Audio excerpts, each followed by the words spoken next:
Pada kesempatan kali ini, kita akan belajar mengenai memahami teks cerpen. Nah, sebelumnya Ananda membaca teks yang di hadapan Ananda yang berjudul Robohnya Surau Kami, kan? Setelah membaca teks tersebut, pasti akan muncul beberapa pertanyaan. Teks apakah itu? Ya, benar, itu merupakan teks cerpen. Selanjutnya, mengapa teks tersebut disebut dengan teks cerpen?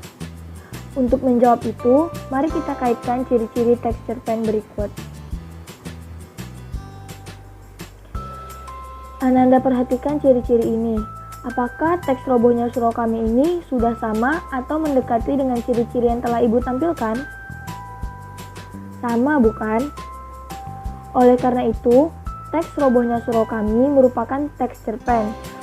Untuk lebih memahami bagaimana teks cerpen itu, kita dapat melihatnya dari struktur yang membangun teks tersebut seperti berikut ini. Di sini ada abstrak. Ananda dapat melihat bahwa abstrak menjelaskan mengenai gambaran awal dalam cerita. Untuk lebih jelasnya, struktur tersebut akan menjadi seperti ini.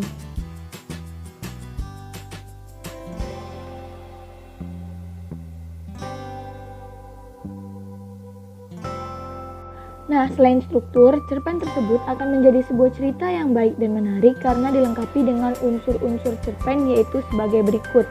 Yang pertama ada unsur intrinsik dari cerpen Robohnya Surau Kami. Sini Ananda dapat melihat tema dari cerpen ini adalah seorang kepala keluarga yang lalai menghidupi keluarganya. Untuk lebih lengkapnya, Ananda bisa melihat amanat, latar, alur, penokohan, sudut pandang, serta gaya bahasa dari cerpen Robohnya Surau Kami.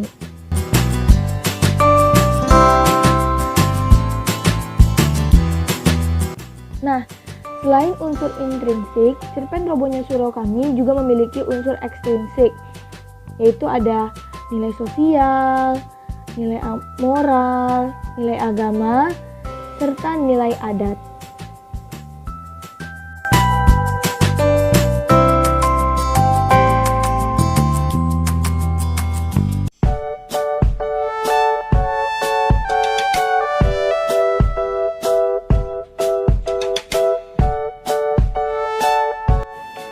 Nah, Ananda, dari contoh yang sudah ditampilkan di awal tadi, maka apa struktur yang membangun teks cerpen dan bagaimana unsur-unsur yang ada pada teks cerpen tersebut? Nah, jadi struktur dari teks cerpen yang pertama ada abstrak, yang mana abstrak itu adalah gambaran umum secara keseluruhan mengenai berbagai situasi, peristiwa, dan bermacam unsur lainnya yang ada pada cerpen. Selanjutnya, orientasi.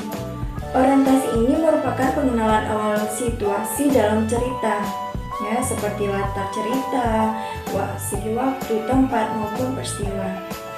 Nah, selanjutnya komplikasi. Nah, di bagian komplikasi ini Anda menjelaskan sebab akibat yang terjadi antar tokoh dapat berupa masalah, pertentangan, dan juga lain-lain.